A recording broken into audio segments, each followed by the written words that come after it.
আলামিন হোসেন লিখেছেন, মহিলারা বাইকের দুই পাশে পা দিয়ে বসতে পারবে কি না? যিনি সামনে থাকেন তার স্বামী যদি থাকেন তাহলে বুঝতে পারেন, অন্য কেউ যদি থাকেন, মাঝখানে যদি কোনো কিছু দেওয়া থাকে, তার মাহরাম কেউ থাকেন বুঝতে পারেন। আর গায়রে মাহরাম যদি কেউ থাকেন তাহলে তো এভাবে কোনোভাবেই তার সাথে বসে ঘাসাঘাসি করে সফর করা বা যাওয়া এটা জায়েজ নয় একজন মেয়ের জন্য। কেএইচ আলভি হেদায়েত শুভ আপনি লিখেছেন, কোন স্ত্রী কি তার স্বামীর সম্পদ থেকে স্বামীকে না জানিয়ে দরিদ্র পিতামাতাকে সাহায্য করতে পারবে? স্বামীর সম্পদ থেকে সরাসরি স্বামী মালিক হলে সেখান থেকে তিনি স্বামীকে না জানিয়ে করতে পারবেন না। হ্যাঁ, স্বামীর যদি মনোসম্মতি থাকে স্বামী জানলেও নিষেধ করবেন না। এরকম পরিস্থিতিতে তিনি স্বামীকে না জানিয়ে নিজের বাবা মার জন্য টাকা পয়সা নিতে পারেন, যদি জানেন যে এই পরিমাণ নিলে তিনি অসম্মত হবেন না। তবে যদি এমন হয় স্ত্রীর নিজের খরচের জন্য তিনি স্বামীর কাছ থেকে নিয়েছেন, হাত খরচের জন্য নিয়েছেন, চেয়ে নিয়েছেন, এরপরে সেটা বাবা মাকে দিয়েছেন, সেই সুযোগ তার আছে। মোহাম্মদ রেজওয়ান আপনি লিখেছেন, ব্যবসায়ী স্বাবলম্বী মহিলা কি বাবা মায়ের অনুমতি ছাড়া নিজে নিজে বিয়ে করতে পারবে? বিষয়টা আসলে স্বাবলম্বী তার নয়, বিষয়টা হলো যে মেয়ে মানুষ, তিনি বিয়ে করতে অভিভাবক দরকার হবে কি হবে না, হানাফি মাযহাব অনুযায়ী দরকার হবে না, কিন্তু জমহুর উলামাদের মতে দরকার হবে, বা এটা না হলে বিয়ে হবে না। মুখতালাফি মাসআলা এবং বিষয়ে বিস্তারিত আমরা বিভিন্ন ভিডিওতে বলেছি। শুধু এটুকু এখানে আপনার প্রশ্নের অংশের উত্তরে আমরা বলতে চাই, স্বাবলম্বী হওয়ার সাথে কোনো সম্পর্ক নেই, এর সাথে সম্পর্ক হলো শুধুমাত্র নারী এবং পুরুষের হওয়ার। রিফাত হাসান লিখেছেন, অন্ধকারে নামাজ পড়া যায় কিনা? অন্ধকারে নামাজ পড়া যায়, কিন্তু স্বাভাবিক অবস্থাতে যেখানে রুকু সিজদার জায়গা দেখা যায় না এরকম জায়গায় নামাজ পড়াটাকে অনেক উলামা ইকরাম মাকরুহ বলেছেন। আপনি যদি আলো আধারের মধ্যে পড়েন আপনার মনোযোগ সৃষ্টি করার জন্য এবং রুকু সিজদার জায়গাগুলো দেখা যায়, তাহলে সেক্ষেত্রে কোনো অসুবিধা নেই। বিনতে মোহাম্মদ লিখেছেন, আটরশির মুরিদগণ প্রতি মাসে জলসার আয়োজন করে মানুষদের খাওয়ায়, এরূপ খাবার খেলে কি গুনাহ হবে? এরকম খাবারে বিশেষ করে গরু ছাগল যেগুলো আসে সেগুলো পিসাবের নামে জবাই করা হয় কিনা? অনেক দরবারে সেটা হয়। যদি এরকম হয় তাহলে সেক্ষেত্রে সেগুলো খাওয়া হালাল হবে না, হারাম হবে। আর যদি সেটা না হয়, আল্লাহ নামে জবাই করে হয়, তাহলে সেক্ষেত্রে সেটি খাওয়া যেতে পারে। কিন্তু যদি এই বিশ্বাস থেকে খাওয়া হয় যে এটাতে বিশেষ কল্যাণ আছে, বিশেষ বরকত আছে, দরবারের খানা, এটাকে তাবারুক বলা হয়, এর সমস্ত নিয়ত করে যদি খাওয়া হয়, বা অনেকে বিভিন্ন নিয়ত করে খায়, সেই নিয়ত কবুল হবে, তাহলে সেক্ষেত্রে সেটি খাওয়া, এই নিয়তে খাওয়াটা গুনাহ।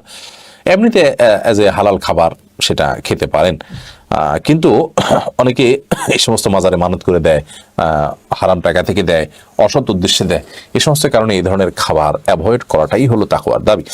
যদিও হালালের সমস্ত শর্ত পূরণ করা হয়, তারপরও যেহেতু এখানে গায়রুল্লাহর নামে আল্লাহ ছাড়া অন্য কারণে মানত করা হয়, সে মানতের গরুও থাকে, মিশ্র থাকে, এই জন্য এটা অ্যাভয়েড করাটাই উত্তম।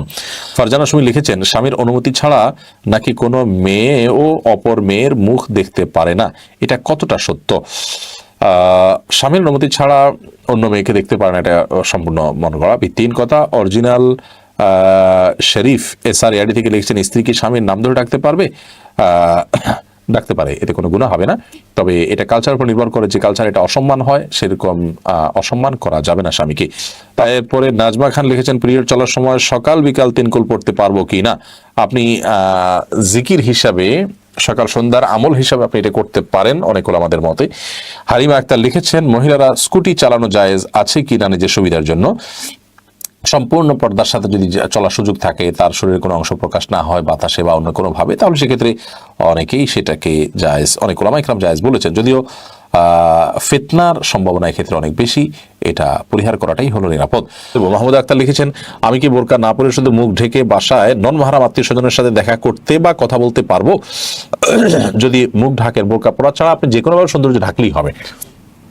এরপর আপনি নন মাহরাম আত্মীয় স্বজনের সাথে যদি দেখা করার প্রয়োজন হয় করতে পারেন, তবে কাপড় চোপড় যেন এমন আকর্ষণীয় না হয় যে তাদের দৃষ্টিকে আকর্ষণ করে। আর কথা তো আপনি বলতে পারেন, পর্দার আড়াল থেকে আপনি কথা বলতে পারেন এবং নিজের সৌন্দর্যকে ঢেকে কথা বলতে পারেন। কথার মধ্যে কোমলতা সৃষ্টি করবেন না, কৃত্রিমতা সৃষ্টি করবেন না, স্বাভাবিক কথা বলবেন। আল্লাহ বলছেন, কুলনা কাওলাম মারুফা, সে আয়াতের আলোকে আপনি কথা বলতে পারেন, স্বাভাবিক কথা। তাহমিদ আহমেদ আরিয়ান লিখেছেন, তওবাতুন নাসুহা আয়াত পড়লে কি তওবা পড়তে হবে? তওবা হয়ে যাবে না, তওবা হবে খাঁটি তওবা করলে, আপনি সেটাই হবে, আয়াত পড়লে তওবা হবে এমন না।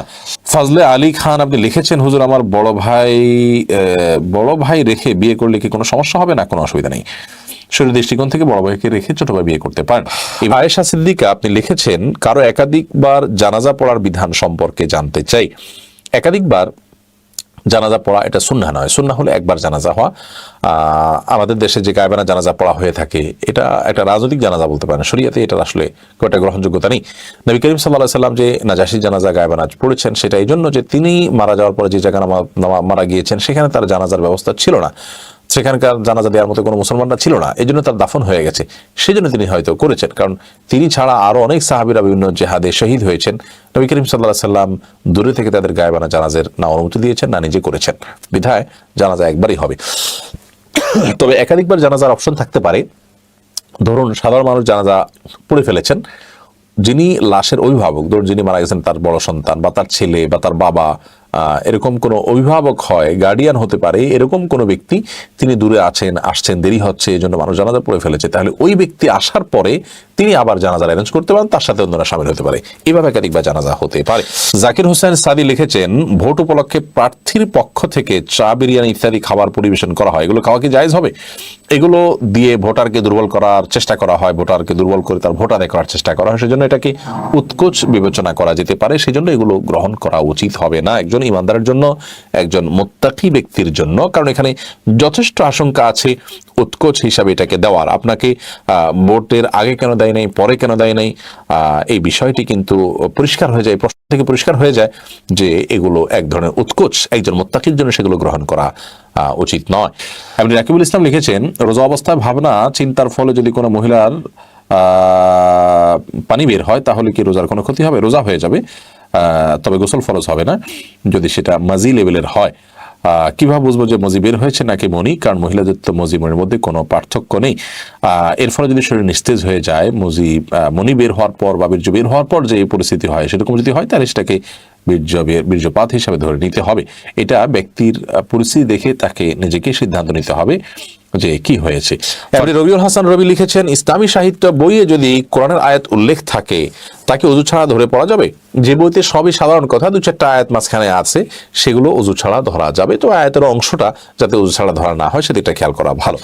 সাবিরুল হক, এবং এটি ইমানের সাথে যায় না, এটা শিরপূর্ণ বিশ্বাস, এগুলো থেকে বেঁচে থাকতে হবে। আপনি নাজিম হোসেন লিখেছেন, গর্ভবতী নারীর সালাত কয়দিন পর্যন্ত মাফ? গর্ভবতী সালাত, নারীর তো কোনো সালাত মাফ নেই, গর্ভবতীকে গর্ভাবস্থায় সালাত আদায় করতে হবে, দাঁড়িয়ে না পারলে বসে পড়বে, যদি দাঁড়িয়ে পড়ানোর রিস্ক থাকে, পড়ে যাওয়ার ভয় থাকে বা শক্তি না থাকে, কিন্তু গর্ভবতী অবস্থায় নামাজ পড়তে হবে। হ্যাঁ, গর্ভবতী অবস্থায় যদি তিনি গর্ভ খালাস করেন এবং সন্তান প্রসব করেন, তারপরে যতদিন ব্লিডিং দেখা যাবে ততদিন নামাজ পড়বেন না, তবে সর্বোচ্চ 40 দিন সেটার মেয়াদ, 40 দিনের পরে ব্লিডিং দেখলেও তিনি নামাজ পড়বেন। সর্বনিম্ন 10 দিনও 5 দিনও 3 দিনও হতে পারে, কোনো সময়সীমা নেই, আর সর্বোচ্চ সময়সীমা হলো 40 দিন। এটা হলো গর্ভ খালাস হওয়ার পর, প্রসব করার পর সন্তান, কিন্তু গর্ভবতী অবস্থায় কোনো নামাজ মাফ নেই। এম আব্দুল মান্নান লিখেছেন, ভূমিকম্পের সময় আজান দেওয়ার বিধান কি? কোরআন হাদিস থেকে আজান দেওয়ার কোনো কথা আমার জানা নেই যে বর্ণিত আছে, তবে সালাতের কথা আছে, নামাজে দাঁড়িয়ে যাওয়া, তাকবীর পড়া, আল্লাহু আকবার বলা, আল্লাহর স্মরণ করা, এই জিনিসগুলো বর্ণিত আছে। বিশ্বের আকাশ এর দিকে লিখেছেন, সদ্যজাত শিশুর প্রথম চুল কি মুসলিম ব্যক্তি দ্বারা ফেলতে হবে, হিন্দু নরসুদ্ধ দ্বারা ফেলা যাবে কিনা? যাবে, মানে মুসলিম দ্বারাই প্রথম চুল ফেলতে হবে এমন কোনো কথা না। চুল ফেলার পর সে চুলের ওজন পরিমাণ স্বর্ণ বা রূপা আল্লাহর রাস্তায় দান করবেন, সেটা হলো সুন্নাহ। মুমিনুল মুমিন আপনি লিখেছেন, নামাজে অমনোযোগী হলে নামাজ হবে কিনা? নামাজ তো হয়ে যাবে, কিন্তু সালাতের প্রাণ নষ্ট হবে। যত মনোযোগ কম থাকবে তত প্রাণ কম থাকবে, যত মনোযোগ বেশি থাকবে সালাত তত উন্নত হবে, আল্লাহর কাছে সালাতের মূল্য তত বেশি পাওয়া যাবে। এমনি আব্দুর রউফ মন্ডল লিখেছেন, টাকার বিনিময়ে ষাঁড় দিয়ে প্রজননের ব্যবসা করা যাবে কি না? এ বিষয়ে এর আগে একটা প্রশ্নের উত্তর আমরা দিয়েছি, সে উত্তরে কিছুটা ত্রুটি ছিল, আবার অর্থাৎ পরিপূর্ণ ছিল না, আরো ব্যাখ্যা করলে সেটা ক্লিয়ার হতো। আজকে এই প্রশ্ন আপনি করেছেন, কিন্তু আমাদের হাতে খুব বেশি সময় নেই, সংক্ষেপে এটুকু বলি, বিভিন্ন হাদিস থেকে এই ধরনের উপার্জন এর ব্যাপারে নিষেধাজ্ঞা বর্ণিত হয়েছে, অর্থাৎ ষাঁড় দিয়ে উপার্জন করা, কিন্তু এটাকে জায়েজ হওয়ার জন্য ওলামায়ে কেরাম, কারণ এভাবে যদি বন্ধ করে দেওয়া হয় তাহলে ফ্রি তো কেউ করবে না, হয়তো তাহলে প্রজনন কমে যাবে, তো এরকম পরিস্থিতিতে ওলামায়ে কেরাম বিভিন্ন রকমের কৌশলের কথা বলেছেন। ইনশাআল্লাহ দেখি পৃথক কোনো ক্লিপ আমরা বলবো, তবে মৌলিকভাবে বলে রাখি যে ষাঁড় দিয়ে প্রজনন করিয়ে উপার্জন করা এটাকে শরিয়া জায়েজ বলে না, এবং শরিয়া জায়েজ না বলারও অনেক যৌক্তিক কারণ এখানে আছে, এবং এর আধ্যাত্মিক অনেক ব্যাখ্যা বিশ্লেষণ আছে। ইনশাআল্লাহ এটা নিয়ে পৃথক কোনো ক্লিপ আমরা কথা বলবো। এরপরে শাহরিন সাদিয়া আপনি লিখেছেন, কলেজের শিক্ষক পর্দা করে পরীক্ষা দিতে না দিলে আমাদের করণীয় কি? এ বিষয়ে পরীক্ষার্থীদের কমন 10টি প্রশ্নের উত্তর আমরা বলেছি।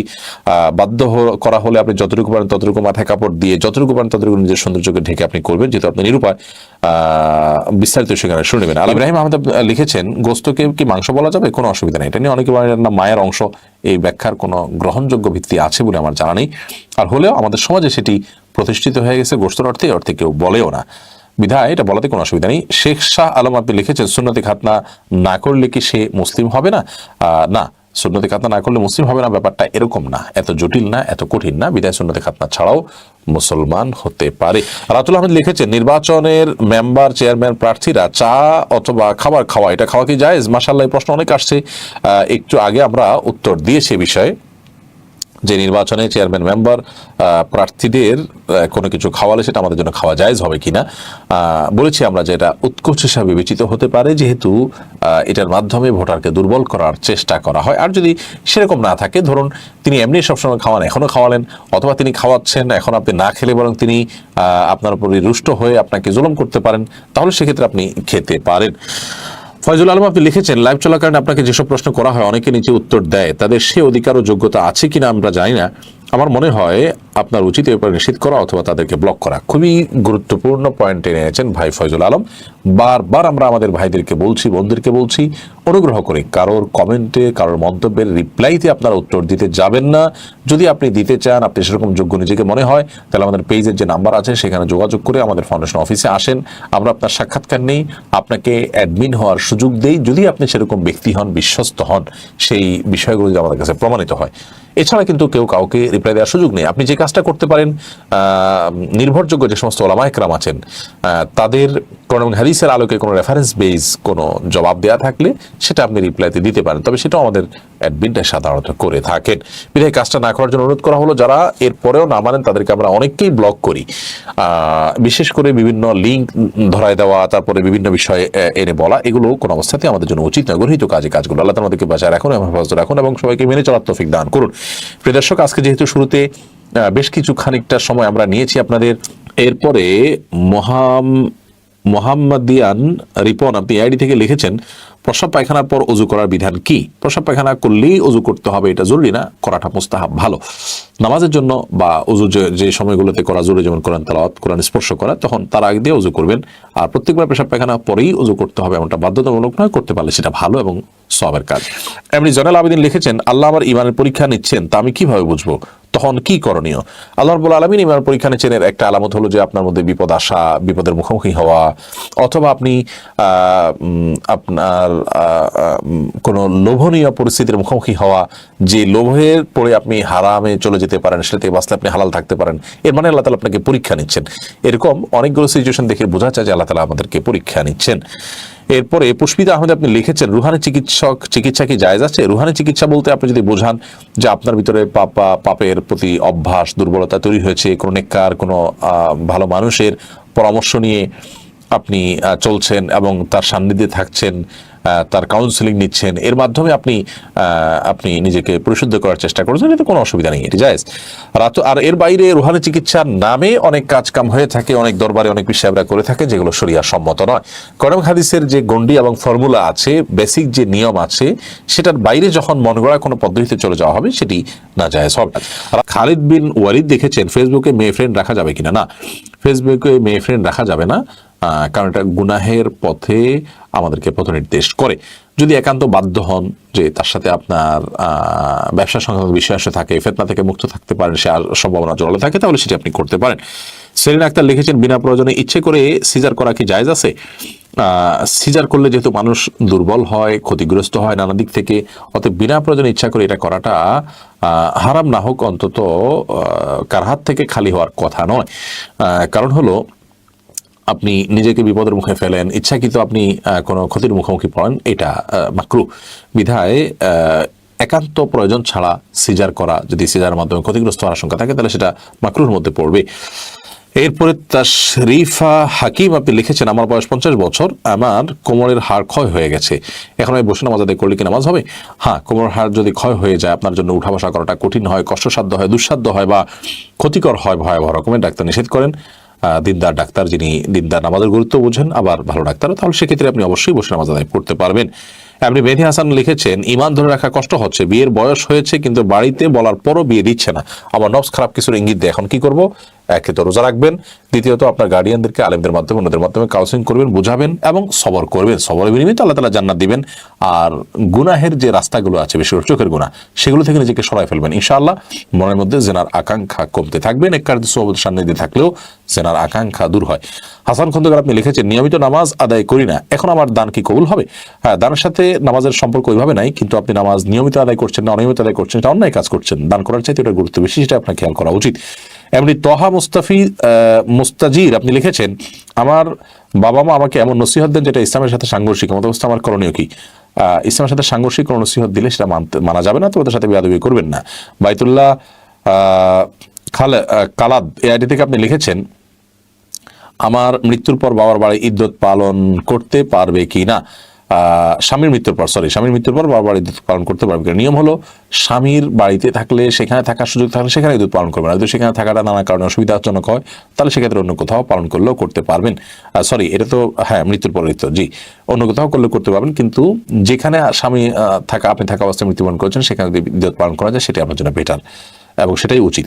সেটা না করা গেলে কোনো অসুবিধা আছে, এখানে করা যাবে না, এখানে আপনার লোকজন নাই সেবা দেওয়ার মতো, তাহলে আপনি আপনার বাবা বাড়িতে গিয়ে করলেন, সেটা জায়েজ হবে। খরস্থায় জীবনে আইডি থেকে আপনি লিখেছেন, আমি একটা ডায়াগনস্টিক এক্সরে করি, মহিলাদের এক্সরে করতে হয়, জবটা করা কি জায়েজ আছে? যেহেতু ট্রিটমেন্টের প্রয়োজনে করতে হয়, যদি আপনি অন্য কোনো সেকশনে কাজ করার কোনো সুযোগ না থাকে এখানে করেন, কিন্তু আপনি পর্দা এবং নিজেকে ফিতনা থেকে মুক্ত রাখার শত চেষ্টা করেন, চোখের হেফাজত ইত্যাদি করেন, শুধুমাত্র যতটুকু চিকিৎসার জন্য প্রয়োজন হয় ততটুকু করেন, তাও নিজেকে ফিতনা থেকে বাঁচিয়ে আশা করা যায় সেটি কারণে আপনার পুরো চাকরি হারাম হওয়ার কোনো কারণ নাই, ইনশাআল্লাহ জায়েজ হবে। তাওহিদুল ইসলাম সজীব আপনি লিখেছেন, কিভাবে দোয়া করলে দোয়া কবুল হয়? খুব মনের গভীর থেকে দোয়া করলে, দুরূদ শরীফ পড়ে দোয়া করলে, সঠিক হালাল কিছু আল্লাহর কাছে চাইলে, কায়মরবাকে চাইলে, চাইতে থাকলে এবং তাড়াহুড়ো না করলে দোয়া কবুল হয়। ফারজানা কাইয়ম শেফা আপনি লিখেছেন, মায়ের পায়ের নিচে সন্তানের বেহেশত, সেখানে একজন মেয়ে বিয়ের পর কিভাবে মা এবং বাবার জন্য কি করণীয়? দীর্ঘ প্রশ্ন, এটা সমনীয় উত্তর দিতে হবে। শামীমা মাহবুব আপনি লিখেছেন, কাজের ফাঁকে ফাঁকে আমি দোয়া করি বা জিকির করি, এটা কবুল হবে? অবশ্যই কবুল হবে, কোনো অসুবিধা নেই। বিন্দু কর আপনি লিখেছেন, মেয়েরা পর্দা করে কিভাবে আত্মীয় সম্পর্ক ঠিক রাখবে? খোঁজ খবর নিবে, যোগাযোগ রাখবে, অন্যদের মাধ্যমে খোঁজ খবর নেবে, বিপদে পাশে দাঁড়াবে। দেখা বা সাক্ষাৎ করতে হবে, বিশেষ করে গায়ে মাহরামের সাথে, সেটা তো না জায়েজ আছে না প্রয়োজন আছে। প্রশ্ন আপনি লিখেছেন, অনেক সময় নামাজের সিজদায় কয়টা দিয়েছি, দুইটা না একটা মনে থাকে না, তাহলে করণীয় কি? এই বিষয়ে আমাদের একটা ভিডিও আছে, রাকাত সংখ্যা নিয়ে সন্দেহ হলে কি করণীয় সেটা দেখে নিতে পারেন। শুধু সংক্ষেপে এটুকু বলি যে সালাতের সিজদা কয়টা দিয়েছেন, যদি আপনি নিশ্চিত মনে হয় যে কম দিয়েছেন তাহলে আরেকটা দিবেন, আর যদি কয়টা দিয়েছেন সন্দেহ হয় তাহলে বেশিরভাগ যেটা মনে হয় সেটা করবেন, পরে সিজদা সৌদিয়া নিবেন। আর যদি আপনার 50-50 থাকে যে একটা দিয়েছি দুইটা দিয়েছি, কোনোটাই প্রতি মন প্রবলভাবে টানে না, তাহলে সেক্ষেত্রে আপনি একটা দিয়েছেন অর্থাৎ কমটা ধরে আপনি আরেকটা দিয়ে তারপর সিজদা সৌ দিয়ে নামাজ শেষ করবেন। আব্দুল্লাহ মাহিম আপনি লিখেছেন, এক্সামে কারো কাছ থেকে দেখে লেখা কি জায়েজ আছে? না ভাই, এটা জায়েজ না, এটা আমাদের খেয়ানত করে। একটু আগে আমরা বলেছি, শেখ মুখতার আহমদ শিকদার কাবার গ্রিলাপের স্ট্রিপ ক্যালিগ্রাফার মক্কা থেকে তিনি আমাদের সাথে যুক্ত হয়েছেন, সেজন্য তার সাক্ষাৎকার নিতে গিয়ে বেশ কিছু সময় চলে গেছে। আপনাদের প্রশ্নের উত্তর আজকে আমরা অনেকটা কম দিয়েছি, সেজন্য কিছু সময় বেশি নিচ্ছি, তবে আর বেশি সময় নেব না, আর হয়তো কয়েক মিনিট আমি আপনাদের প্রশ্ন উত্তর দেবো। মাহমুদা কানিজ রিপন লিখেছেন, শীতের দিনে পানিতে হাত দিলে ঠান্ডা সর্দি হয়, হাঁচি হয়, সেক্ষেত্রে কি তায়াম্মুম করে ফরজ আদায় করতে পারবে? না, তাহলে সেক্ষেত্রে গরম পানি দিয়ে করবেন। গরম পানি করার ব্যবস্থা আজকের প্রেক্ষাপটে বাংলাদেশের প্রায় সব জায়গায় কম বেশ আছে, বিদেশে সেটা দিয়ে করবেন। গরম পানির কোনো ব্যবস্থা নাই, ঠান্ডা পানিতে আপনার স্থায়ী অসুবিধা বা নিশ্চিত রোগে আক্রান্ত হওয়ার আশঙ্কা থাকে, তাহলে সেক্ষেত্রে আপনি তায়াম্মুম করতে পারেন যদি গরম পানির ব্যবস্থা না থাকে, আর ঠান্ডা পানি এত ঠান্ডা হয় এবং এর ফলে এরকম ক্ষতির মুখোমুখি হন, সামান্য সর্দি হয়, সামান্য হাঁচি হয়, এই অজুহাতে আপনি তায়াম্মুম করতে পারবেন না, এটা গ্রহণযোগ্য নয়। সাদ্দাম হোসেন ফুলমি আপনি লিখেছেন, নতুন ঘর তৈরি করলে খুঁটির গোড়ায় যে কোনো প্রাণীর রক্ত, ধান, দুর্বা দেয় অনেকে, এগুলো কি ইসলামে জায়েজ আছে? যে সম্পূর্ণ কুসংস্কার এবং শিরকপূর্ণ কাজ, এগুলোর মাঝে কোনো কল্যাণ অকল্যাণ এগুলোর মাধ্যমে হতে পারে, এই বিশ্বাস শাখা ইমানের সাথে সঙ্গতিপূর্ণ নয়। ইমানদার মনে করবে অলৌকিক কল্যাণের একমাত্র মালিক আল্লাহ রাব্বুল আলামিন, আর লৌকিক কল্যাণ আমরা যেটা থেকে উপকারিতা পাবো, অভিজ্ঞতা দ্বারা প্রমাণিত হবে অথবা কর্নেসের আলোকে সেটি নির্দেশিত হবে, সেটা আমরা করব। দুর্বা, ধান বা এ জাতীয় রক্ত ইত্যাদি, প্রাণী রক্ত ইত্যাদি নতুন ঘরে দেয়া, এটা হিন্দুয়ানি সংস্কৃতি এবং এটি কোনো আপনার ইসলামী সংস্কৃতি নয় হবে। সাবিরুল হক লিখেছেন, মাদ্রাসার যে কোনো নিয়ম নীতি ভাঙলে কি ওয়াজিব তরকের গুনাহ হবে? মাদ্রাসা শিক্ষার্থী মনে হচ্ছে প্রশ্ন দেখে। দেখুন, মাদ্রাসা বা কোনো প্রতিষ্ঠানে আপনি থাকলে সেখানকার নিয়ম নীতি যেগুলো আপনার কল্যাণার্থে করা হয়, যিনি দায়িত্বশীল থাকেন, আমির থাকেন, যার অধীনে আপনি কাজ করছেন বা আপনি থাকছেন, তার যৌক্তিক এবং শরিয়ার সমর্থিত যে নির্দেশনাগুলো আছে সেগুলো মানা আমাদের জন্য অনেক উলামা একরাম ওয়াজিব বলেছেন, সেগুলো তরক করা আমাদের জন্য জায়েজ নয়। বিশেষ করে যখন ওয়ালিউল আমর হবেন, আপনার রাষ্ট্র ক্ষমতার দায়িত্ব যারা পান তারা হবেন, তারা যখন কোনো হাদিসের আলোকে আমাদেরকে প্রচারণা করবেন, তারা যদি কোনো নির্দেশনা দেন, তাদের সেই নির্দেশনা মানা আমাদের জন্য ওয়াজিব। সে আলোকে আপনি একটা প্রতিষ্ঠানে আছেন, প্রতিষ্ঠানের নিয়মনীতি মানবেন, আপনি সেই মর্মে অঙ্গীকার করে ভর্তি হয়েছেন, এরপর আপনি সে অঙ্গীকার যদি খেলাফ করেন তাহলে অবশ্যই আপনি গুনাহগার হবেন। বিধায় মাদ্রাসা শিক্ষার্থীদের জন্য এগুলোকে খুব সিরিয়াসলি দেখা উচিত। মাহমুদুল হাসান লিখেছেন, আল্লাহর জন্য আপনাকে ভালোবাসি, আমিও বলছি আল্লাহ আপনাকে ভালোবাসেন, যে আল্লাহর জন্য আপনি আমাদেরকে ভালোবাসেন। সোহেল মাহমুদ লিখেছেন, সবসময় মন খারাপ তাকে কি করব? সবসময় মন খারাপ থাকলে এক নম্বর কথা হলো যে সবসময় নিয়মিত আপনার মন খারাপ কেন, সে বিষয়টি আপনি সমাধান করার চেষ্টা করবেন, বের করার চেষ্টা করবেন, এবং মন খারাপের যদি কোনো কারণ থাকে সে কারণটা আপনি বের করে সেখান থেকে নিজেকে বাঁচিয়ে আনার চেষ্টা করবেন।